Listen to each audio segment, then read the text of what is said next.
Hi, BrenTech here, where tech is made simple. So we finally have our next version upgrade of Vivaldi rolling out, version 6.6, which has been a long time coming. And that's because, as you may well know, Vivaldi is give or take on an 8-week release cycle compared to the other Chromium-based web browsers, which find themselves on a 3 to 4 week release cycle.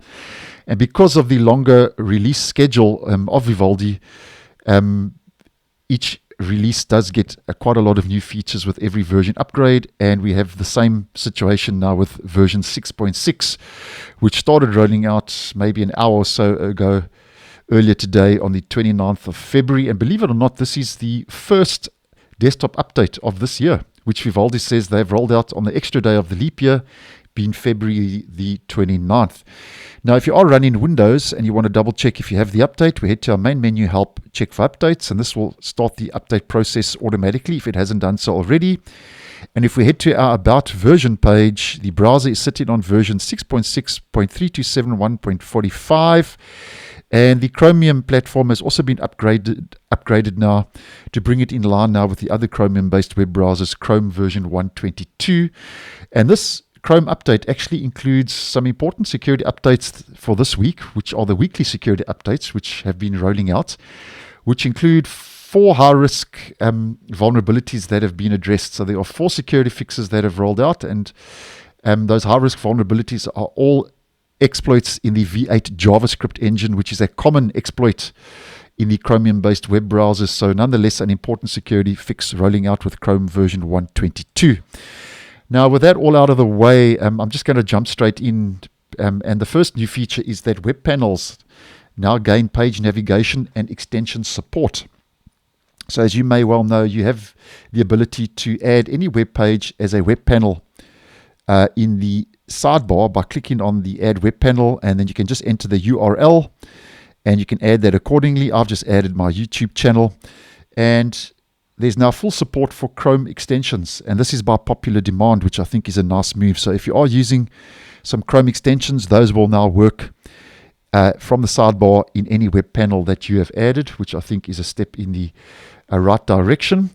And over and above that, there's also page navigation within web panels, where they've added page navigation buttons, as we can see here at the top, your backwards and forwards navigation buttons.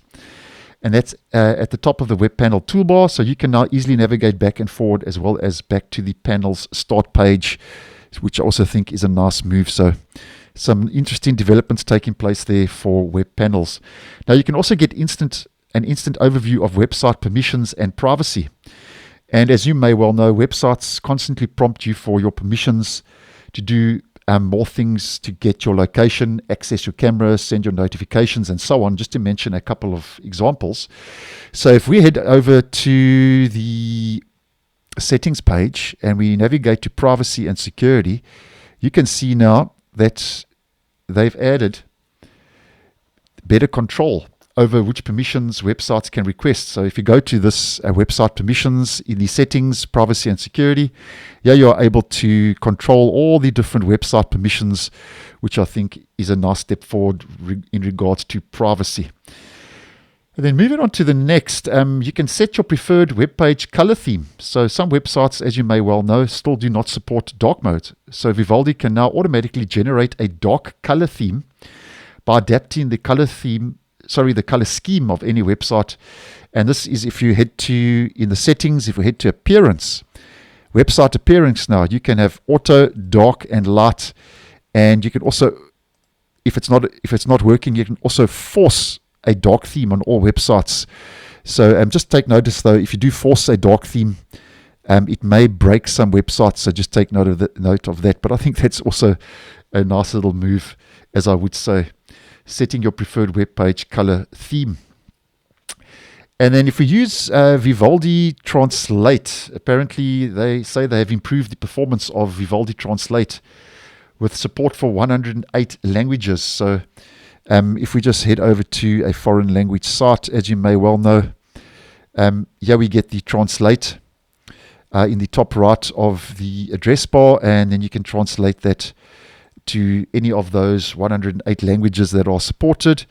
And there's a bit of a performance improvement with the translation feature now in version 6.6. Now this next one, I'm just going to mention, because it's regarding the mail.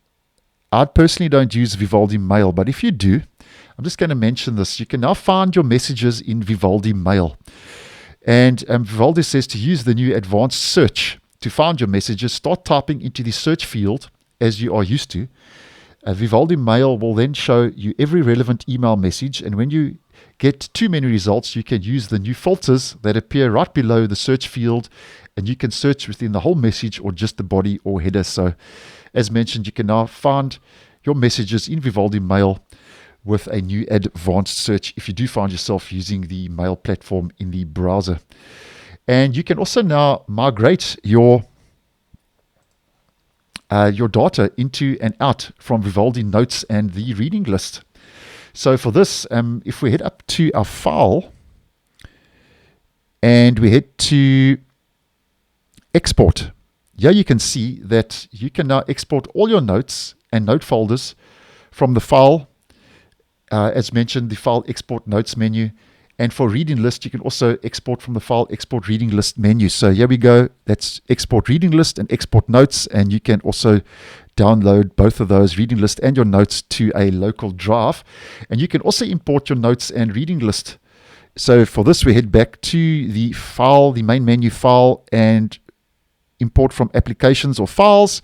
And here you'll see in the drop-down menu, you can import your reading list, and you can also import your notes folder, which if you are using those features, that may be a step forward and in the right direction. And that's more or less the new features, guys. As mentioned, quite a lot going on. So as Vivaldi says, we cannot talk about every change and improvement, but you can check out the comprehensive change log. So if you want to find out the change log, you can just do a search, or it will also appear, the change log will also appear when you have downloaded the latest update. And for this, if we just head to Vivaldi releases, here we can see the change log. And I've gone through the new features, but here if we head to the comprehensive change log, which is always long in the version upgrades, we can see address bar, lots going on. Tracker and ad blocker, bookmarks, extensions. There's changes and improvements for Mac OS, menus, notes, panels, search, sessions, settings, speed dial, tabs, themes, translate, onboarding, workspaces, other mail, calendar, and feeds. So a calendar. So there's a comprehensive long change log. So they are not disappointing with version 6.6. But just to mention here, there are 5 crash fixes, which is always a good thing. So if you have experienced any issues, here are the crashes that have been addressed, which I always think is a nice move when any crash is addressed in the browser. So that's it, guys. That's more or less what's new in version 6.6, which is now our latest release, which rolled out earlier today on this leap year day, the 29th of February 2024. So thanks for watching, and I'll see you in the next one.